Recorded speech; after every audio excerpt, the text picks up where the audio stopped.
Yan, lahat. Lahat-lahat ha, huwag ka na Dapat iba magpula. itong mga mutya-mutya na to. Ay, walang kwenta yung mutya na yan. Puro lang yan katang isip. Makakita lang ng kakaiba. Abay, mutya na agad. Kaya nga, hindi ko rin naman alam. Hindi ko ba alam kung ano ba. Walang saysayan. Puro lang yan mga kalukuhang mga pag-iisip na yan. Ito mga ano ko pa, mga sinulat ko. Ano ba yan? Ano ko na talaga to? Ano ba yan? Yung mga Latin-Latin. Malaki. sinulat ko. Oo, maganda. Sinama mo yan. Lahat yan. Para hindi ka nagagambalain yan. Pati itong mga nabili kong ano to sa online. Nagasayang-sayang lang yung gastos mo niyan. Hindi naman makakatulong yan sa buhay mo. Kaya nga sir Basahin mo lahat yan. Basahin mo. babasahin ko lang. Ano? Tapos tutok mo ang kamera dyan. So sir, ano? Walang saysay ng mga ano niyan. Kaya nga sir.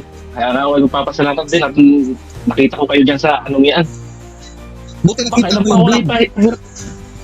Oo sir, ano? Marami nang Nakita ko, marami nang nagpapahinto nito na gusto ihinto yung vlog ko.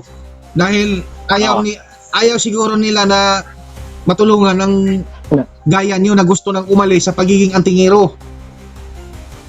yun nga sir, Oo. na ano, nababasa ko nga doon sa ano, sabi ko, ito mga ito, hindi nila manahimik na lang. At saka lahat ng mga basa ayaw nila. dyan, hindi naman yan mga kuwan, yung hindi mga antingero. Halos mga antingero ang basir ko dyan kasi ang mga panluloko nila sa social media, nilangtad ko na ang mga kabalian nila.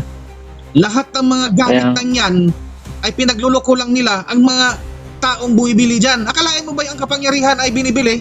Ang dating mga sinaunang kapangyarihan, dati pa yung mga babayla na yon, ay binibigay yan sa taong karapat-dapat na pagbigyan ng kapangyarihan na yan at ginagamit sa kabutihan, hindi sa kasamaan. Ngayon, naglipa na sa social media, puro mga pagbibinta. Mayroon bang kapangyarihan na ibibinta? Ang mamahal pa. Ano, yung mga pampaswerte. Oo. Di dapat hindi na nila benta. Kaya nga, Yayaman na sila. Bakit?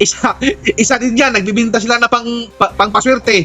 Abay, kung totoo pa na pangpaswerte yan, di sana, hindi sila nagbibinta. Bakit ngayon, hanggang ngayon nagbibinta pa rin?